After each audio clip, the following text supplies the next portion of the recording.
membuka selebar-lebarnya kasus ini, bisa dilihat dengan kacamata apapun bahwa niatan beliau ini nak membunuh itu ada. Tentunya si polisi 2 orang ini tentu kan dapat informasi yang katanya bahwa anak kami ini maling itu, saya yakin ada orang memberitahu. Tapi misteri itu masih ada di otak saya.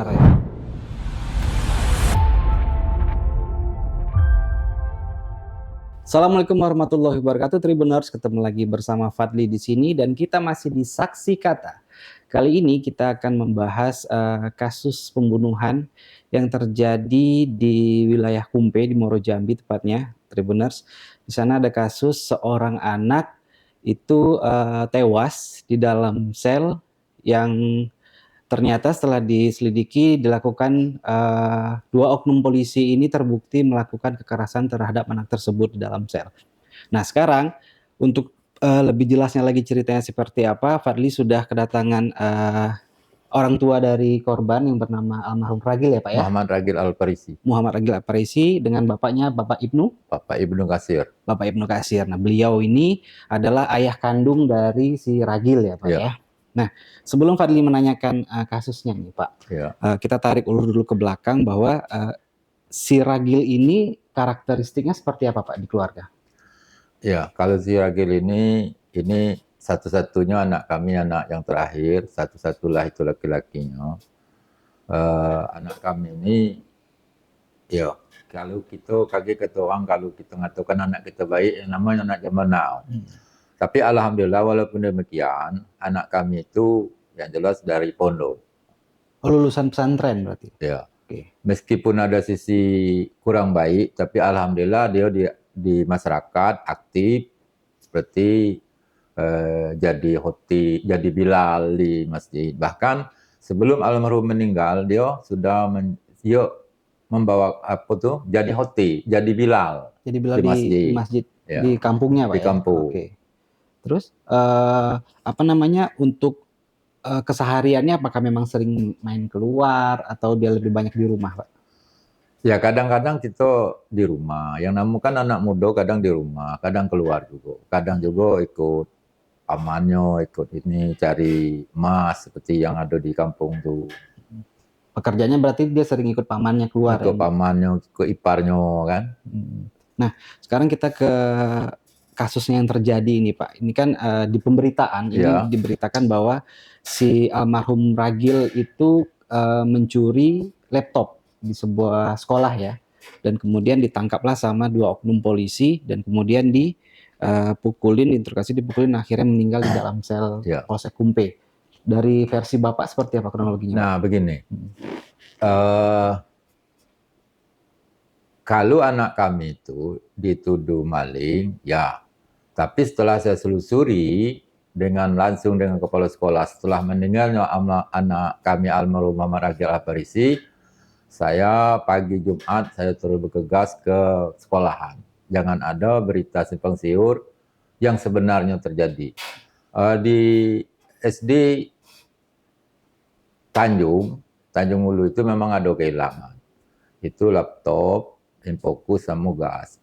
Nah, saya konfirmasilah kepada kepala sekolah. Sejauh kehilangan ini ada dah mengadukan ke pihak berwajib. Pihak sekolah sudah memberikan kabar kami, tidak ada pernah mengadukan hal ini ke pihak berwajib. Namun, kepercayaan itu saya dapati lagi setelah adanya di persidangan bahwa anak kami memang tidak ngambil. Oh, cuman setelah persidangan tidak terbukti mengambil? Tidak terbukti mengambil, dan pelaku si Pascal itu mengatakan dia tidak mengambil, cuma membantu menjualkan. Si almarhum Ragil almarhum ini ya? Ragil. Yang maling itu menurut si korban itu Pikal, Jul, dan Aan. Nah, yang ketiga yang ini sudah ditangkap? Sampai saat ini, setelah kejadian itu, sampai saat ini saya tidak nengok batang hidung. Yang bertiga ini? Yang bertiga ini. Yang memang mencuri ini? Mencuri ini. Sebelumnya kita tarik mundur dulu Pak. Itu kan kejadiannya di bulan September 2024 ya Pak? Ya. Oh, tidak, ya benar di bulan September 2024. Ketika si Ragil dijemput sama 2 oknum polisi ini, Ya. Bapak tahu? Ketika Ragil dijemput ini, itu anak kami itu jam 6 keluar, Jam untuk 6 pagi. jam 6 sore, sore ya. untuk bermain ke tempat kawannya. Oke. Main dom. Pertama anak kami itu minta uang 5.000 untuk beli rokok 2 batang. Dikasihnya oleh maknya itu duit 5.000. Nah, di jam 9 saya mulai mau tidur, tapi sekitar jam setengah 10 saya dibagi tahu warga situ bahwa anak kami ditangkap polisi. Nah, di waktu itu saya carilah tahu apa penyebabnya, kenapa ditangkap. Saya tidak bergegas ke kantor polisi. Kurang lebih setengah jam, saya mencari informasi kepada orang-orang yang sedang lewat. Jadi di waktu itu, sekitar setengah jam, saya dijemput oleh warga Tanjung, namanya Mukti. Abang cepat ke puskesmas, tolong tengok anak abang. Masalah tidak tahu, cuma disuruhnya ke puskesmas. Oke. Terus Bapak pergi ke? Saya waktu itu diboncenglah oleh si Mukti itu pergi ke puskesmas. Setelah di puskesmas, itu saya tengok anak saya sudah terbaring di puskesmas. Tapi itu terbaringnya setelah ditangkap polisi itu Pak ya? Ditangkap polisi. Tiba-tiba ke puskesmas. Puskesmas. Oke. Nah, setelah itu saya tanyalah kepada perawat-perawat yang ada. Ada apa masalahnya? Ada apa masalahnya? Semua orang puskesmas itu bungkam semua. Oh, nggak mau bicara dia? Tidak mau bicara. Nah, 2 oknum polisi ini masih di sana? Polisi tidak ada, satu pun tidak ada di saat di puskesmas. Berarti yang ngantarin almarhum ke puskesmas belum tahu siapa? Belum tahu siapa. Nah, setelah itu saya raba, saya raso, saya tangannya saya pegang, belakangnya saya pegang juga. Satu pun tidak ada yang ngomong. Saya desaklah petugas puskesmas itu. Ada apa ini? Dia bilang anak paman sudah meninggal. Berarti kondisi sudah meninggal di bawah. Sudah meninggal ya. Nah, setelah itu saya carilah siapa pelakunya, apa penyalahnya. Satu pun di kantor polisi itu tidak ada orang. Di Polsek Kumpul. Di Polsek itu satu pun tidak ada. Nggak ada orang piket pun nggak ada di sana. Orang piket tidak ada, semuanya tidak ada. Sepi. Nah, terus kan di pemberitaan bahwa si Ragil ini tergantung. Iya. Ya, di dalam sel tahanan Polsek. Iya. Nah, itu seperti apa? Nah, setelah itu saya tidak tahu lagi anak kami itu tergantung atau tidak. Yang jelas anak kami sudah meninggal. Cuma di saat waktu saya nengok di puskesmas, di lehernya seperti ada jeratan. Oke. Nah, jeratan lebar, ya lebar. Kami tidak bisa juga nunggu-nunggu apa penyebabnya. Yang jelas anak kami dibawa tuh sehat. Sudah itu kami tengok tidak bernyawa lagi. Nah, tuh. Kemudian yang Bapak lakukan setelah tahu si almarhum Ragil sudah tidak bernyawa, Bapak kemana nih? Nah, gini, saya tanyalah pihak puskesmas, ini nak diapakan? Kami sudah visum paman. Saya tanyalah visum ini akuratnya seperti apa? Paman cuma visum ini sebatasnya mengetahui luar. Jadi saya ambil inisiatif lah dengan anak kami Winda Mardiati yang ada di Kota Jambi ini. Saya minta bawa ke Jambi karena nak minta diotopsi. Oh, berarti hasil visum dari puskesmas apa katanya? Penyebab kematiannya apa? Belum, karena saya tanyakan gini, kapan besok pihak puskesmas itu memberitahu? Katanya besok. Nah, kalau besok kapan lagi saya bilang. Oke. Nah, akhirnya saya bawa ke Jambi. Bawa ke Jambi dan hasilnya setelah di otopsi? Otopsi saya belum bisa. Saya belum bisa mendapatkan hasil. Itu sudah berapa hari, 20 lebih hari, belum. Katanya cuma 10 hari, insya Allah siap. Nah, sebelum rilis bahwa anak kami ini penyebab kematiannya, cuma yang saya sayangkan, dan di saat itu kami drop, saya juga drop, malu dengan masyarakat, katanya anak kami gantung diri. Itu rilis dari? Rilis dari Polres. Polda. Oh, Polda. Polda. Polda mengatakan bahwa Ragil memang gantung diri. Gantung diri dalam sel. Terus gimana kondisi Bapak waktu itu? Waktu itu deropak kami. Iya, iya. Sehingga untuk keluar kami agak malu kan, karena yang nama gantung diri itu kalau menurut saya kan untuk disolatkan baik itu agak malas kan, karena itu luar daripada tuntunan kita orang Islam. Nah, itu setelah berarti kan Ragil dijemput polisi, terus tiba-tiba diantar ke puskesmas dan Ya. meninggal di puskesmas. Setelah itu Bapak sama keluarga kubur. Nah, Bapak upaya apa lagi apa yang Bapak lakukan sampai akhirnya kasus ini terbongkar bahwa memang ada 2 oknum polisi yang memukulin? Nah, saya tidak tahu karena belum ada rilis dari polisi. Yang jelas anak kami dibawa ke kantor polisi dalam keadaan meninggal. Pelakunya entah 2 hari dapat, rupanya pelakunya pertama Yuyun Sanjaya, kedua Pascal. Nah, si almarhum Ragil dengan 2 oknum polisi ini kenal, Pak? Kalau almarhum mungkin kenal, Mungkin tapi kenal ya. mungkin Iya, kenal. oke. Tapi gini, tapi kalau Ragil tidak kenal. Kalau almarhum nih mungkin kenal. Mungkin kenal Leo. Oh, oke. Maksudnya gimana itu? Si Ragil nggak kenal, almarhum kenal. Maksudnya gimana tuh, Pak? Si Ragil ini ya katakan kenal lah, dia tuh si Ragil ini kan kalau dengan anggotanya agak akrab. Oh, oke. Begitu. Ya. Nah, setelah diketahui ternyata memang si almarhum Ragil ini dipukulin, Pak, Ya. di dalam penjara sel itu. Apa yang Bapak lakukan? Maksudnya upaya hukum apa yang Bapak lakukan itu? Ada nggak cerita-cerita bahwa memang ternyata si Ragil sama si oknum ini memang pernah ada bersinggungan kah atau apa seperti itu? Kalau hubungan antara pelaku dengan anak kami itu kami tidak tahu persis. Apa ini ada dendam, apa ini ada benturan, kami tidak berani berspekulasi. Kami karena kami tidak tahu benarnya kejadian. Nah, kan ini kan putusannya sudah selesai kemarin, Pak, ya? Iya, iya. Dia di 15 tahun penjara ya? 15 tahun penjara. Gimana menurut Bapak? Jadi kalau 15 tahun penjara untuk orang yang kehilangan, kecewa. Kecewa, Pak ya? Kecewa. Terus Bapak harapannya apa nih maksudnya? Ya, kalau harapan kami itu Pak, mungkin ada orang-orang yang dengan bahasa hati nurani bisa melihat kasus ini lebih jauh. Saya selaku orang tua untuk mempersilahkan, mungkin bisa membuka seterang-terang kasus ini.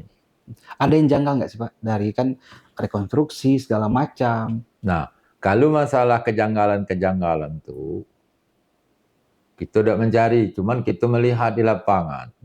Pertama, itu rekonstruksinya di tempat bukan tempat kejadian. Bukan di Polsek Kumpe. Bukan di Polsek Kumpe, di Sungai Gelam. Di Sungai Gelam. Iya, Sungai Gelam.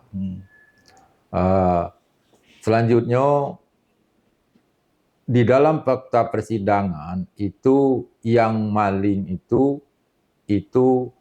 3 orang. Anak kami cuma ikut membantu. Tapi sampai saat ini 3 orang itu setelah kejadian tidak ada nengok lagi. Kemana dia pergi? Yang memang maling ini ya? Yang maling ini. Oke. Kemudian ada lagi mungkin yang kejanggalan lainnya Pak? Nah, kejanggalan lain lagi Pak, gini. Anak kami itu menurut, karena saya setiap persidangan itu tetap saya ikut. Walaupun hujan, walaupun panas, walaupun numpang tidur di rumah orang, saya ada jadwal, saya pergi. Nah, di dalam fakta persidangan tuh, dan keputusan yang kemarin yang paling jelas, itu penyebab kematian anak kami itu adanya benturan keras di bagian belakang sehingga menyebabkan patahnya batang otak dan di situ pendarahan hebat sehingga menyebab kematian. Nah, karena anak kami itu penyebab kematian, itu kan anak kami tergantung. Berarti anak kami itu sudah apa mati, apa belum, langsung digantung. Supaya dia menghilangkan jejak. Berarti ada niat di situ untuk menghilangkan jejak. setelah dia membunuh atau belum dibunuh anak kami tadi. Nah, dan juga sampai saat ini masih kami tanyakan siapa pemilik ikat pinggang. Oh, belum dijelaskan. Belum dijelaskan. Pas rekonstruksi nggak ada adegan digantungnya itu. Tidak ada rekonstruksi itu. Oh, tidak ada, tiba-tiba si Ragil mengalami kekerasan terus meninggal, gitu. Itu saya tidak sampai di sana. Cuman di dalam rekonstruksi itu anak kami ini penyebab kematiannya adalah penyebabkan pendarahan hebat bagian kepala. Nah, sudah tuh anak kami kan digantung. Nah, yang gantung ini siapa? Yang ikat pinggang ini siapa? Yang jelas ikat pinggang lah siapa yang punya. Di persidangan tidak dijelaskan si A ini yang menggantung, nggak ada dijelaskan seperti itu. Nggak ada dijelaskan.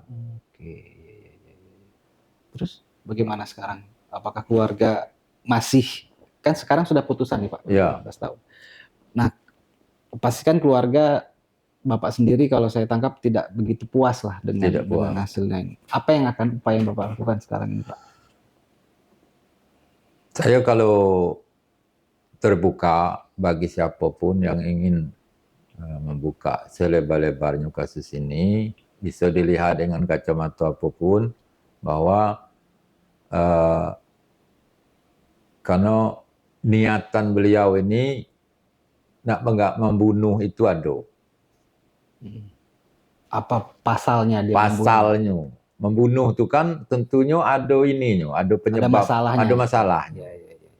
Berarti nggak tahu nih kenapa dia ingin menghabisin si Ragil, Pak. Kenapa menghabis Ragil? Sementara sudah dibenturkan beberapa kali, sudah itu digantung. Nah, gitu. Ada masalah apa antara pelaku sama si Ragil? Ya.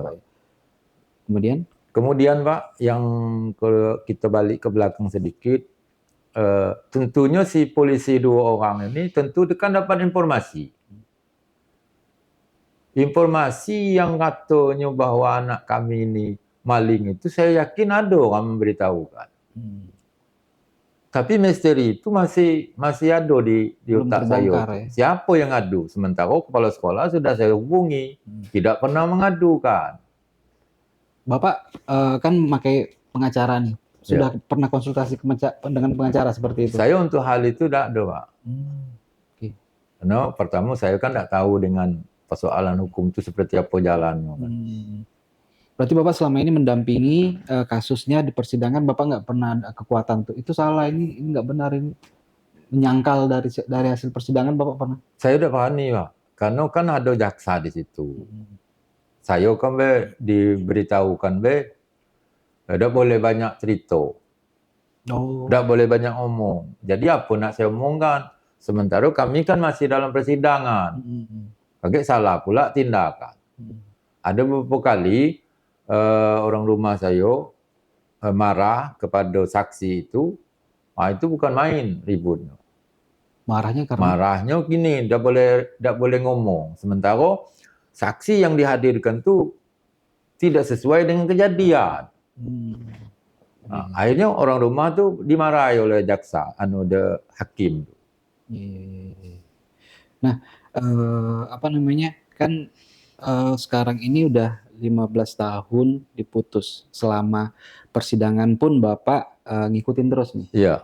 Dari pelaku sendiri adakah ketemu Bapak untuk permintaan maaf atau seperti apa? Kalau si Yuyun itu satu pun belum ada dari awal keluarganya baik dia ada minta maaf. Belum ada? Belum ada. Oke, berarti yang satu lagi ada? Yang satu lagi ada upaya untuk ketemu keluarganya. Sudah pernah ketemu berarti, Pak? Kalau sudah ketemu terus. Cuman karena kemarin itu hampir dituntutan, maka saya nemui langsung. Nemuin si Pascal. Oh, si Pascal. Saya temui si Pascal, karena ini tuntutan, saya temui dia, mintalah kau sejujur-jujurnya. Itu pesan Bapak ke dia? Pesan. Sejujur-jujurnya. Dia sendiri nggak ada cerita apa-apa dengan Bapak? Dia cerita, dia cuma mengatakan dia tidak membunuh. Saya tidak membunuh. Tapi di persidangan, ada dia ikut. Dia ngomong membunuh, ikut serta. bukan ikut serta. Yang jelas dia tidak ada membunuh. Nah, si Pascal ini. Nah, ini kan sekarang sudah terang benderang belum Pak? Menurut Bapak sekarang ini kasusnya. Apa Bapak